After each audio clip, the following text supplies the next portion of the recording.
So, how do we understand the self? This is the core question, I think, for any model of psychotherapy. Perhaps any model of working with others, of attempting to facilitate growth, change, transformation, of being of help.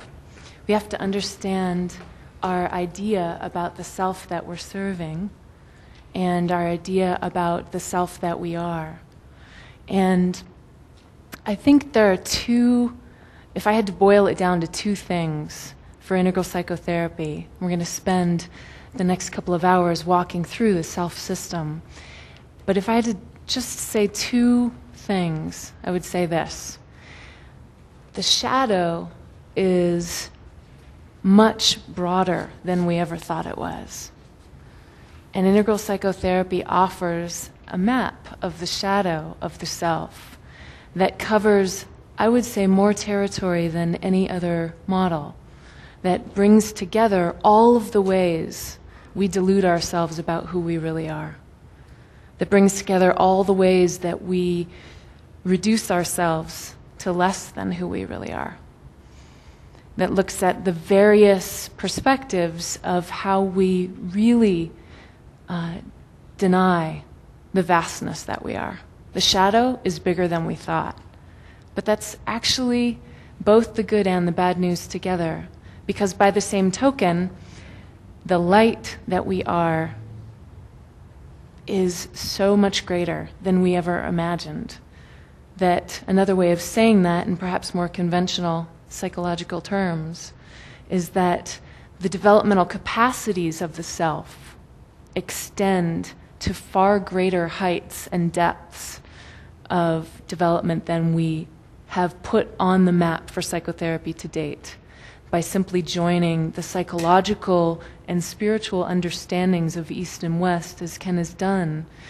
We have a whole new range, and that territory in which we're understanding the light that we are, the developmental capacities that we have that extend far beyond what we ever imagined, renders that vast shadow that we understand in integral psychotherapy paling by comparison, I would say, to that light that we are.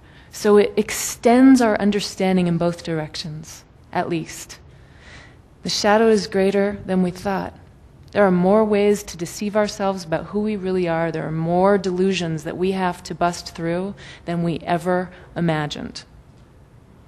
And we're totally up to it, because we have nothing less than the capacity for ever-evolving enlightenment, if we really take it to its apex. If enlightenment itself is evolving, and integral theory would make that claim, then every idea we have about the self is dynamic, is not fixed, is always a work in progress. And rather than despairing about that in all of our turf wars, in all of our disciplines, about wanting to center the self in one box or another, we actually say, welcome, this is all of who we are. So I want to start off this module with that thought. And what we're going to do is begin actually with an experiential introduction to this material, because there's two facets of understanding the self, again, at least. One is the phenomena, and the other is making sense, organizing the patterns of that phenomena. We might say the self-sense, our first-person experience, and then the self-system, how we look at that. And for those of you Wilbur 5 folks, that's Zone 1 and Zone 2. But basically, we're feeling directly our experience and then looking at the conceptual territory of that in the self-system. So we know, again, back to the big three, and in this sense, perspective taking of I, we, and it is one of the most crucial modes of operation for us as psychotherapists. And just consider for a moment, in this whole arena of I, we, and it, what's the perspective that you privilege as a practitioner of psychotherapy? And if your first thought is, well, I don't privilege one at all, I use them flexibly all the time, equally, move through all of them, allow yourself to just consider, what do you privilege in the I, thou, and we perspective in psychotherapy as a practitioner? If you had to put your money on it, do you tend to privilege self as instrument, response to the client? Do you tend to privilege stepping into the client's shoes, really trying to feel into that thou understanding? Or do you tend to privilege the unique alchemy of the exchange, the fields that Sloan drew our attention to in this room as we were doing our exercise? Which one?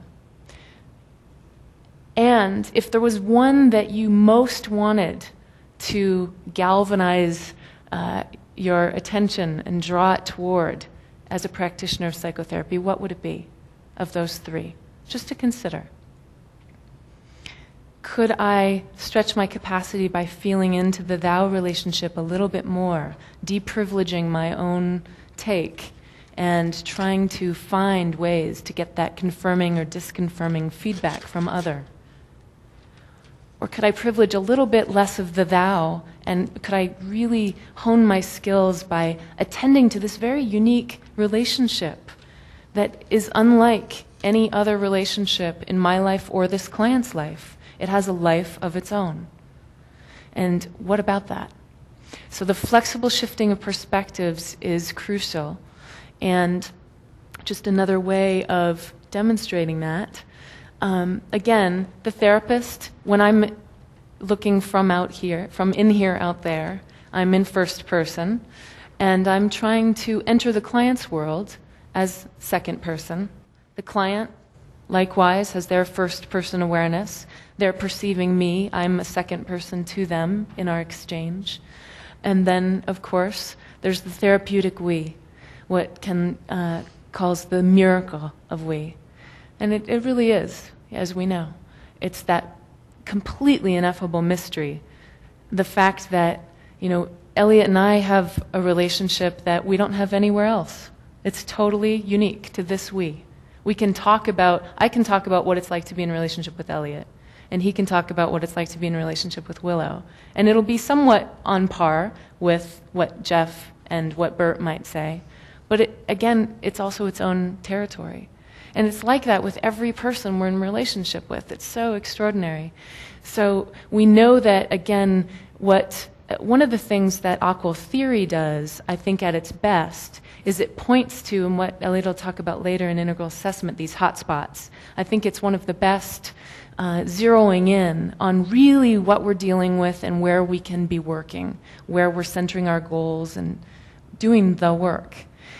But at its best, I think it rules out where we don't necessarily place our first attention to. But it doesn't tell us what to say next, ever, as we know. It doesn't tell us what next immediate move to take. There's no recipe for this, as we know. We have more or less formulaic, approaches, and hopefully as we grow in our therapeutic skills, we draw from those as that unique chemistry, that unique hotspot zeroing in concerns of the client can be best attended. But we have to keep in mind that that map is always what I like to call is the map is meeting the mystery. That's the science and the art of psychotherapy. So to always keep the mystery in view as well. Always keep it in view.